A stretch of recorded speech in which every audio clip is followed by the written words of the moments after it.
আসসালামু আলাইকুম। আমি ডক্টর মুজিবুর রহমান। আমি আপনাদেরকে রিকমেন্ড করি বেকিং সোডা ব্যবহার করার জন্য। বেকিং সোডা আমি আপনাদের ডাইজেশনের জন্য আমি বলি না ইউজ করার জন্য। আমি বলি যে আমাদের বডির পিএইচকে ঠিক করার জন্য আমাদের বেকিং সোডা ইউজ করতে হবে। দেখুন, আমি সবসময় বলি আমাদের যে খাদ্য অভ্যাস, যে আমরা যে খাচ্ছি, আপনাদের সবার শরীরে যদি আপনারা এই খাবার কন্টিনিউ করেন, এই অভ্যাস চেঞ্জ না করুন, এবং আমরা অনেক কিছু খারাপ অভ্যাস যেমন স্মোকিং থেকে আরম্ভ করে অ্যালকোহল স্মোকিং, ঠিক মতো আমরা ঘুমাই না, আমাদের মুভমেন্ট নাই, বুঝছেন, এইগুলো যদি আমরা কন্টিনিউ করি খাবার সাথে, তাহলে আমাদের বডিতে কী তৈরি হয়?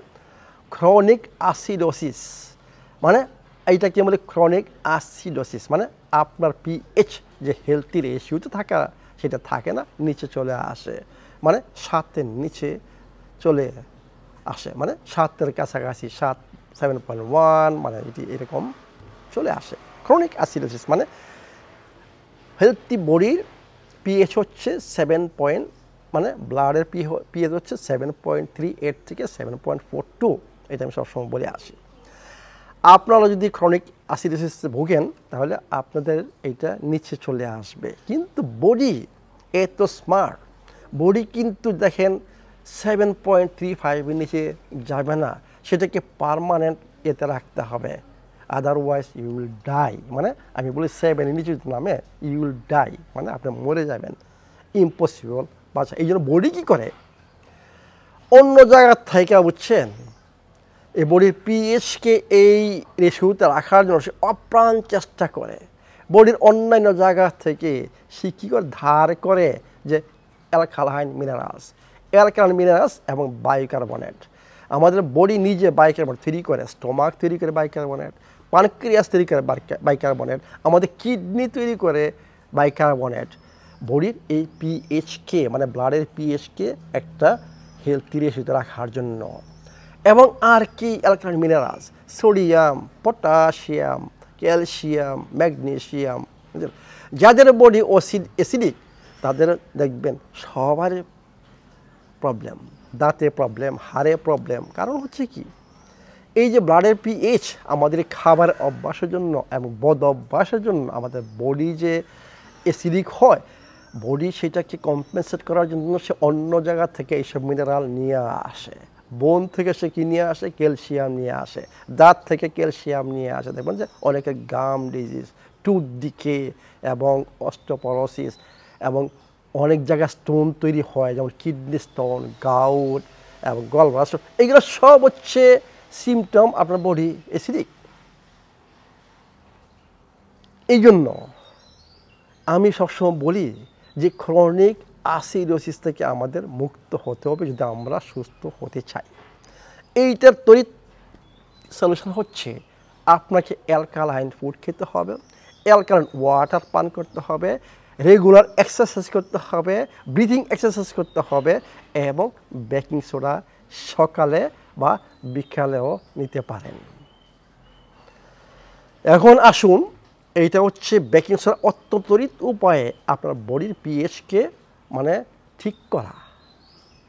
আমি ডাইজেশনের জন্য বেকিং সোডা রেকমেন্ড করি না। বেকিং সোডা 2 ধরনের আছে, একটা হচ্ছে ন্যাচারাল বেকিং সোডা, আর একটা হচ্ছে কেমিক্যাল তৈরি করে বেকিং সোডা।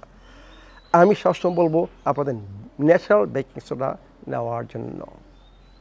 আরেকটা জিনিস খেয়াল করবেন, আপনারা এটা টেস্ট করতে পারেন পিএইচ স্ট্রিপ দিয়ে, যে সকালে আপনার বডি মোর অ্যাসিডিক, কারণ রাত্রে যে মেটাবলিজম হয় তাতে করে আমাদের ব্লাডে প্রচুর পরিমাণ অ্যাসিডিক ওয়াস্ট প্রোডাক্ট জমা হয়, অ্যাসিডিক ওয়াস্ট প্রোডাক্ট আমি বলেছি জমা হয়, সেইগুলো আপনার ব্লাডের পিএইচকে ডাউন করে।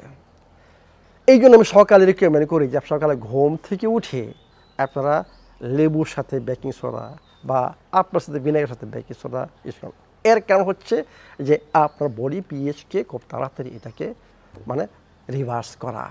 এই জন্য বলি বেকিং সোডা নেওয়ার জন্য।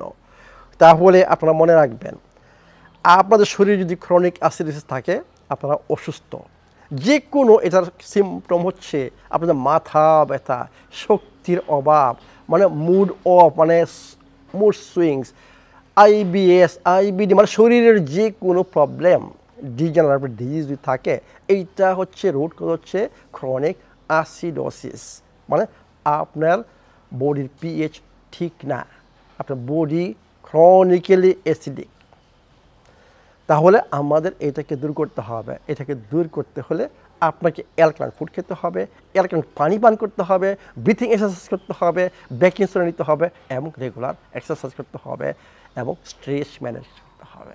তাহলে আপনি ক্রনিক অ্যাসিডোসিস থেকে মুক্ত হতে পারবেন এবং সুস্থ হতে পারবেন। এবং এইটার একমাত্র উপায় হচ্ছে যে ক্রনিক অ্যাসিডোসিস থেকে মুক্ত হওয়ার হচ্ছে রিকানেক্ট ইয়োরসেলফ, মানে আপনাকে আবার প্রকৃতির সাথে রিকানেক্ট হতে হবে। তাহলেই আপনার বডি এই ক্রনিক অ্যাসিডোসিস থেকে মুক্ত হবে এবং আপনি সুস্থ থাকবেন। ভালো থাকুন, সুস্থ থাকুন।